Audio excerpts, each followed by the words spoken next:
Araw po ngayon ng January 2. At ito ang aking nadatnan dito sa tabing dagat.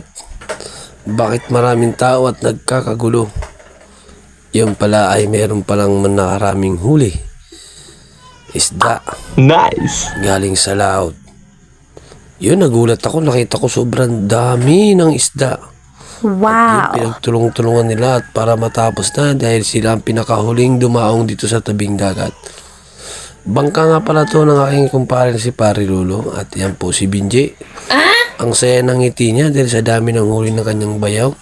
Naiinggit siya dahil ang sa kanya ay ilang kilo lang ay 12. Ito kay Kagawad Lolo ay nagkakalaga ng mga 100 kilos na gumana ito.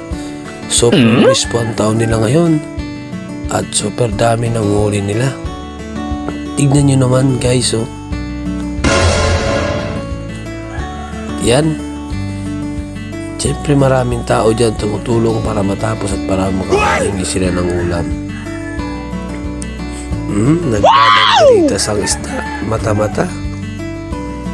Napakasariwa. Siyempre sila tumutulong para matapos agad at mabigyan sila ng ulam.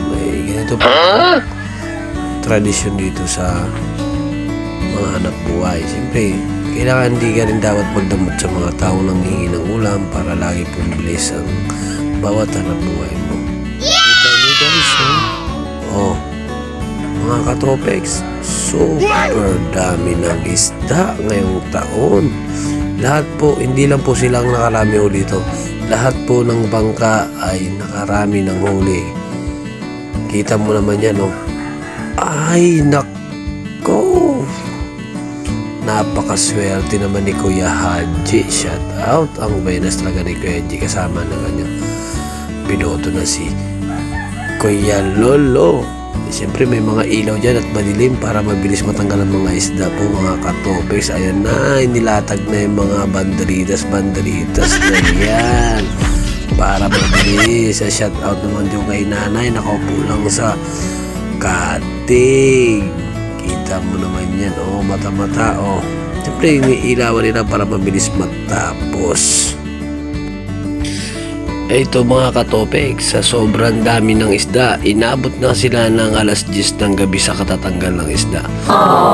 Nasa 100 kilos lahat ng kanyang isda. Wow. Maliban sa ipinamimigay sa labas at humihingi. Siyempre, hindi maiwasan yung mga kakilala, kumpare, kaibigan, binibigyan din niya. So ito, mabilis ng mga